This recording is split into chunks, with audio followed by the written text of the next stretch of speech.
ព្រះពុទ្ធសាសនាជាសាសនាដ៏ធំមួយដែលនិយាយអំពីការពិតហើយសាសនានេះកើតឡើងដោយព្រះរាជបុត្រារបស់ព្រះបាទសិរីសទ្ធោទនៈបន្ទាប់ពីព្រះអង្គបានចេញចាកព្រះនគរអស់រយៈពេល6ឆ្នាំដើម្បីស្វែងរករៀនវិជ្ជាជីវិតឬដើម្បីស្វែងរករៀនវិជ្ជាការពិតព្រះអង្គបានមើលស្គាល់ការពិតដ៏ស៊ីជម្រៅនៅក្នុងជីវិតនិងបានយល់អំពីហេតុអស់ទៅនៃកំណើតក្នុងប្រជញ្ញ35ឆ្នាំ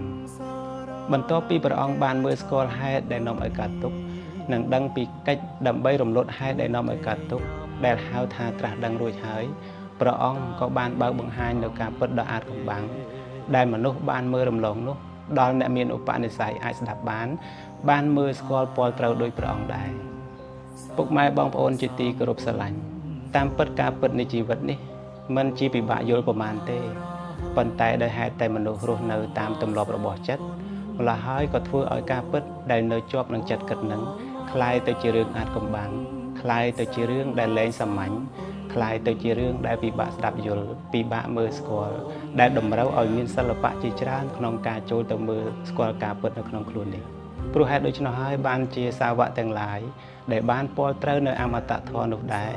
លោកបានបន្សល់នៅឧបាយជាច្រើនសម្រាប់ប្រតិបត្តិឈានទៅរកការចេះច្បាស់នៅការពិតដ៏ឧត្តមដែលមាននៅក្នុងខ្លួននេះ